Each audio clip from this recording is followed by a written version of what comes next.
Hello, boys and girls.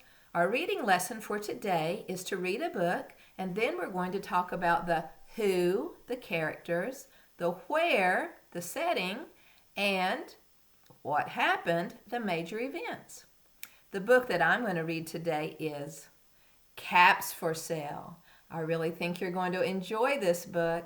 And as I'm reading this story, make sure you are listening for the who the characters are, the where the setting is, and what happened, the major events.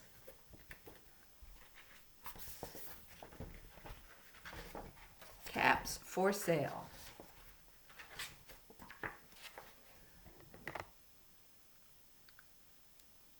Once there was a peddler who sold caps. But he was not like an ordinary peddler, carrying his wares on his back. He carried them on top of his head. Look at all of that. Look at all those caps on top of his head. First he had on his own checkered cap, then a bunch of gray caps, then a bunch of brown caps, then a bunch of blue caps, and on the very top, a bunch of red caps. Do you think you could walk with all those caps on your head and keep them from falling off? I don't think I could. He walked up and down the streets, holding himself very straight so as not to upset his caps. And as he went along, he called, "Caps! Caps for sale! 50 cents a cap!" Where do you think the setting of the story is so far? Be thinking. One morning, he couldn't sell any caps. He walked up the street and he walked down the street calling, "Caps! Caps for sale! 50 cents a cap!" But nobody wanted any caps that morning. Nobody wanted even a red cap. He began to feel very hungry, but he had no money for lunch. "I think I'll go for a walk in the country," said he, and he walked out of town slowly, slowly, so as not to upset his caps. So there he is, the first setting. He was in the town, wasn't he? Now let's see where he goes. He walked for a long time, until he came to a great big tree. "That's a nice place for a rest," thought he, and he sat down very slowly under the tree and leaned back little by little against the tree trunk so as not to disturb the caps on his head. So he sat down. He still has all those caps. Then he put up his hands to feel if they were straight. First his own checkered cap, then the gray caps, then the brown caps, then the blue caps, then the red caps on the very top. They were all there. So he went to sleep. He slept for a long time. He must have been very tired. When he woke up, he was refreshed and rested. Now, is he still in the town? Where is the setting now? It's in the country, isn't it? And who's our character that's in this story? Just the man that's selling the caps, isn't it? But before standing up, he felt with his hand to make sure his caps were in the right place. All he felt was his own checkered cap. All of his caps are gone. Where did they go while he was sleeping? Do you have any ideas? Let's find out. He looked to the right of him, no caps. He looked to the left of him, no caps. He looked in back of him, no caps. He looked behind the tree, no caps. Where could they be? Then he looked up into the tree, and what do you think he saw? What do you think he saw? Look what he saw. Is that what you thought he was going to find? On every branch sat a monkey. On every monkey there was a gray or a brown or a blue or a red cap. Look how happy those monkeys are, wearing his caps up in that tree.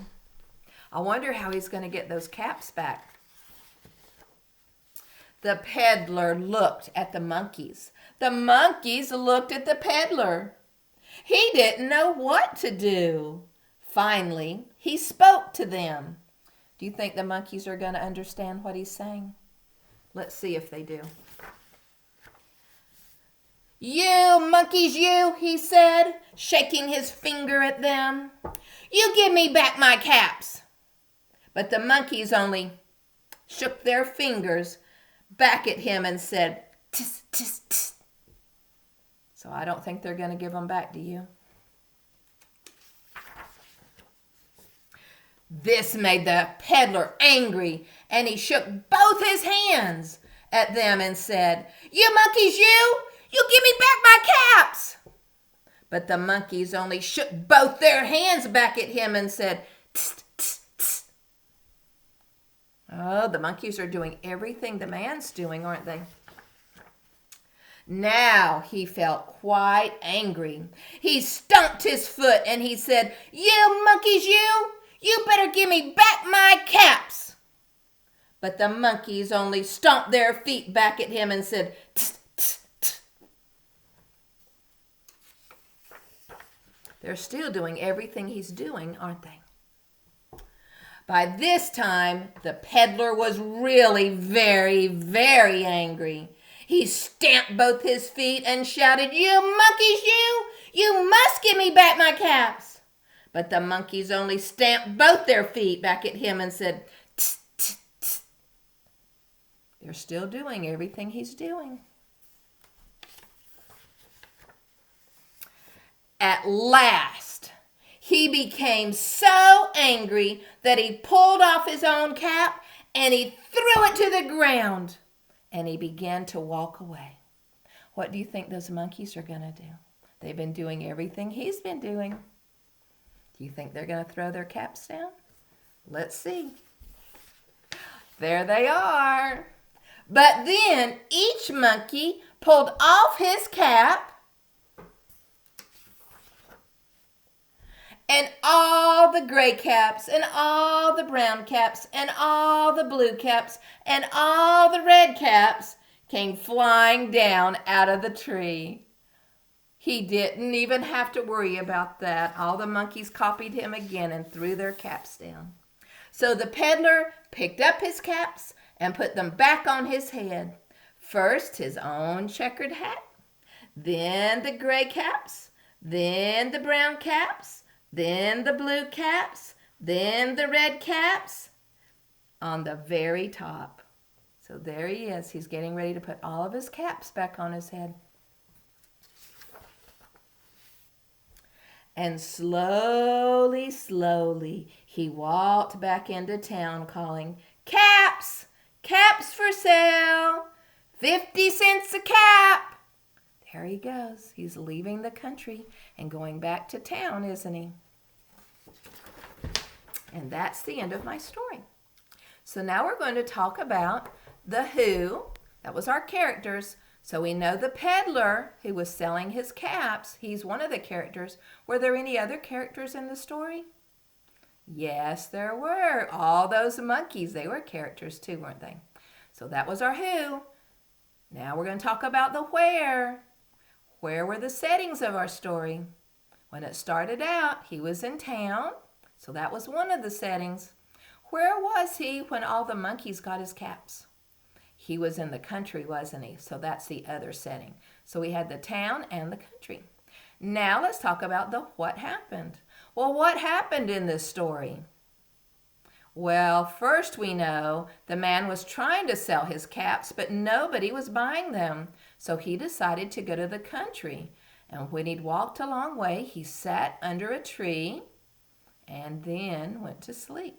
And while he was asleep, all those monkeys, they got his caps, didn't they? And when they were up in the tree, the man kept trying to get the caps down, and everything he did, the monkeys would just copy him until finally He threw his caps down, and then all the monkeys threw their caps down too. So finally, the man was able to get his caps back. And at the end of the story, he put all of his caps back on his head and he walked back to town. Maybe he can sell some caps this time. So today, when you read a book, be talking to yourself or be talking to who's ever reading with you and tell them who the characters are, the where the settings are, and what happened, some of the major details in the story. Have fun reading today. Bye.